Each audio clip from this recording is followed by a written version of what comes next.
Bonjour Émilie. Bonjour Sinatou. Nous sommes ravis d'accueillir la responsable du projet Connexion Citoyenne. Ravie d'être avec vous.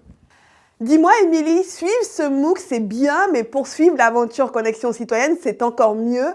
Pourrais-tu nous en dire un peu plus sur la suite du projet ?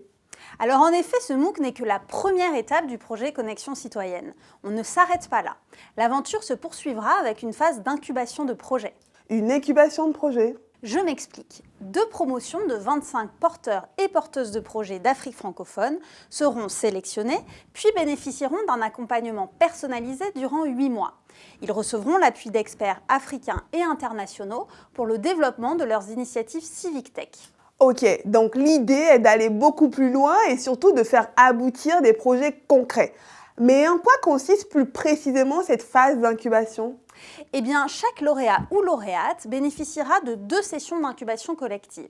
L'une à Paris, l'autre sur le continent africain.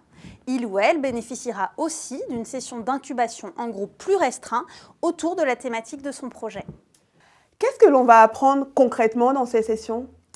Ces sessions permettront aux participants et participantes de renforcer leurs compétences sur la conception et le pilotage de projets Civic Tech. Ça couvre à la fois l'étude des besoins, l'élaboration d'un plan de financement, les questions juridiques ou encore les outils techniques. Le but des sessions d'incubation est vraiment d'aider les lauréats et lauréates à avancer sur leur projet et non pas de délivrer des connaissances théoriques. Les sessions seront donc très pratiques, animées par des professionnels conscients des réalités du terrain.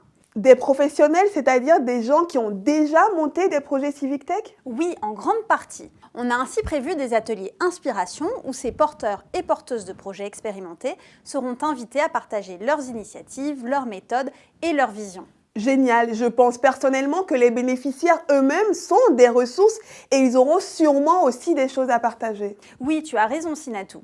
C'est pourquoi l'incubation reposera aussi et surtout sur la dynamique de groupe. Des activités collectives seront programmées afin que cette promotion, composée de personnalités venues d'horizons très divers, devienne une véritable communauté d'entraide et d'échange.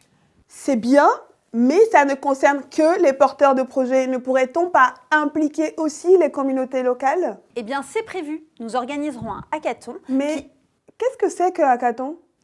Eh bien, un hackathon consiste à résoudre collectivement, avec les autorités d'une part, les communautés d'autre part, un problème de gestion locale à travers une solution Civic Tech. C'est très intéressant, mais entre ces sessions collectives, les porteurs de projets vont se retrouver livrés à eux-mêmes. Et non, pas du tout. Chaque porteur ou porteuse de projet sera suivi à distance par un mentor, c'est-à-dire une personne déjà bien expérimentée en Civic Tech. En parallèle, chaque participant ou participante pourra se rendre 2 jours par mois dans un incubateur à proximité de chez lui ou elle.